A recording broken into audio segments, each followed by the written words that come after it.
Baik, di sini saya akan menjelaskan tentang konsep dasar pengertian psikologi kepribadian. Psikologi kepribadian berasal dari filsafat Yunani kuno dan berkembang menjadi cabang ilmu psikologi pada abad ke-18. Psikologi kepribadian adalah cabang ilmu psikologi yang mempelajari perilaku, karakter, dan watak seseorang. Ilmu ini juga bertujuan untuk memprediksi perilaku manusia. Tujuan psikologi kepribadian adalah untuk memahami perilaku manusia, baik secara individu maupun kelompok. Adapun tujuan psikologi kepribadian secara individu, yang pertama, memahami perbedaan karakter manusia dalam berperilaku. Yang kedua, memahami diri sendiri termasuk kekuatan dan kelemahannya. Yang ketiga, mengatasi masalah kepribadian. Yang keempat, mengelola stres. Yang kelima, mencapai potensi pribadi yang lebih besar. Yang keenam, meningkatkan kesehatan mental. Faktor-faktor yang mempengaruhi pembentukan kepribadian. Yang pertama, faktor genetik. Yang kedua, faktor lingkungan. Yang ketiga, faktor belajar. Saya akan menjelaskan tentang faktor genetik. Faktor genetik adalah sifat yang diwariskan dari orang tua kepada anaknya. Faktor genetik dapat mempengaruhi berbagai aspek seperti ciri fisik, kecerdasan, dan kesehatan. Ciri fisik yang dimaksud seperti tinggi badan, warna rambut, dan warna mata. Kecerdasan, kemampuan berpikir logis dan keterampilan artistik. Kesehatan seperti buta warna dan obesitas. Yang kedua, faktor lingkungan. Faktor lingkungan adalah segala hal di sekitar kita yang mempengaruhi kehidupan dan kesehatan, baik secara positif maupun negatif.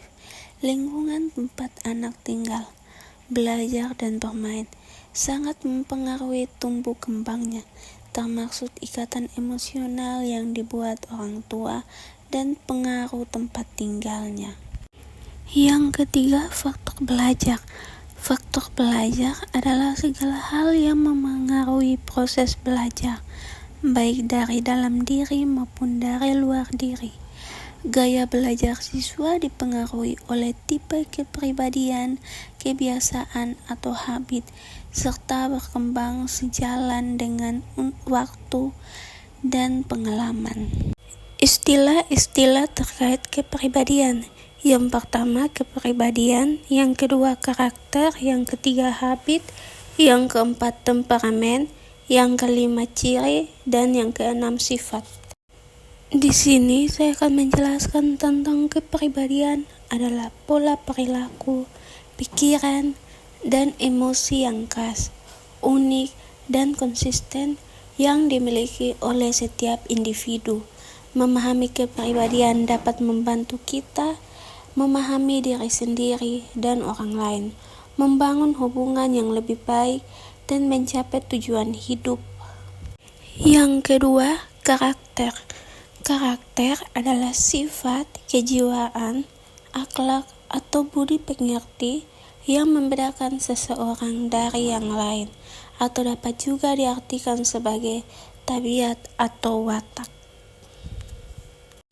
Yang ketiga, habit atau kebiasaan. Habit adalah suatu pola perilaku yang dilakukan berulang kali secara teratur, sering kali tanpa disadari. Contoh habit, kebiasaan baik, berolahraga setiap pagi, minum air putih 8 gelas sehari, dan membaca buku sebelum tidur. Kebiasaan buruk, merokok dan makan berlebihan. Yang berikut, temperamen. Temperamen adalah bagian penting dari kepribadian seseorang dan dapat mempengaruhi berbagai aspek kehidupan.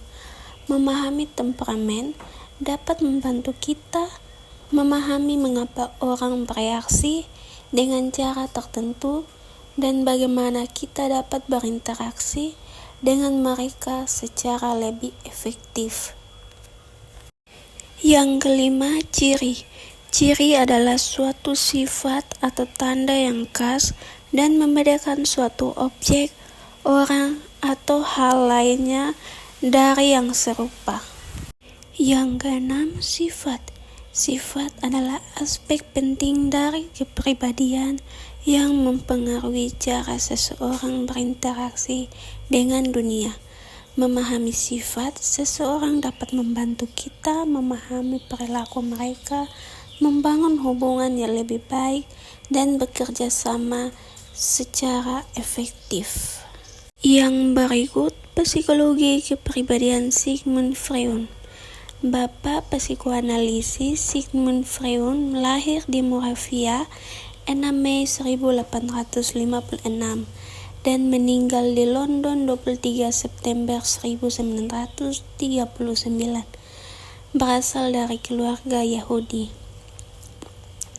Dasar teori psikoanalisis Sigmund Freud, peran penting dari ketidaksadaran beserta insting-insting seks dan agersi yang ada di dalamnya dalam pengaturan tingkah laku menjadi karya atau temuan monumental Freud. Sistem yang dipakai Freud dalam mendeskripsi kepribadian menjadi 3 pokok, yaitu struktur kepribadian, dinamika kepribadian, dan perkembangan kepribadian. Psikologi kepribadian Sigmund Freud adalah teori yang menjelaskan bahwa kepribadian seseorang terbentuk dari 3 komponen, yaitu ID, ego, dan superego. Teori ini merupakan bagian dari psikoanalisis, salah satu cabang ilmu yang dikembangkan oleh Freud. Baik, di sini saya akan menjelaskan tentang ID. ID adalah sistem kepribadian yang asli. Dibawa sejak lahir, dari ID ini kemudian akan muncul ego dan superego. Saat dilahirkan, ID berisi semua aspek psikologi yang diturunkan seperti insting, impuls, dan drivers. ID berhubungan erat dengan proses fisik untuk mendapatkan energi psikis yang digunakan untuk mengoperasikan sistem dari struktur kepribadian lainnya. Yang kedua, ego. Ego berkembang dari ID agar orang mampu menangani realitas, sehingga ego beroperasi mengikuti prinsip realita. Usaha memperoleh kepuasan yang dituntun ID dengan mencegah terjadinya tegangan baru atau menunda kenikmatan sampai ditemukan objek yang nyata-nyata dapat memuaskan ID. Karena itu, ego yang tidak memiliki energi sendiri akan memperoleh energi dari ID. Yang ketiga, superego. Superego adalah kekuatan moral dari etik kepribadian yang beroperasi memakai prinsip idealistis sebagai lawan dari prinsip kepuasan ID dan prinsip realistik dari ego. Superego berkembang dari ego, dan seperti ego, ia tak punya sumber energinya sendiri. Akan tetapi, superego berbeda dari ego dalam satu hal penting. Superego tak punya kontak dengan dunia luar, sehingga tuntutan superego akan kesempurnaan pun menjadi tidak realistik. Ada 3 fungsi superego. Yang pertama, mendorong ego, menggantikan tujuan-tujuan realistik dengan tujuan moralistik. Yang kedua, merintangi impuls ID, terutama impuls seksual dan agresif, yang bertentangan dengan standar nilai masyarakat. Yang ketiga, mengejar kesempurnaan.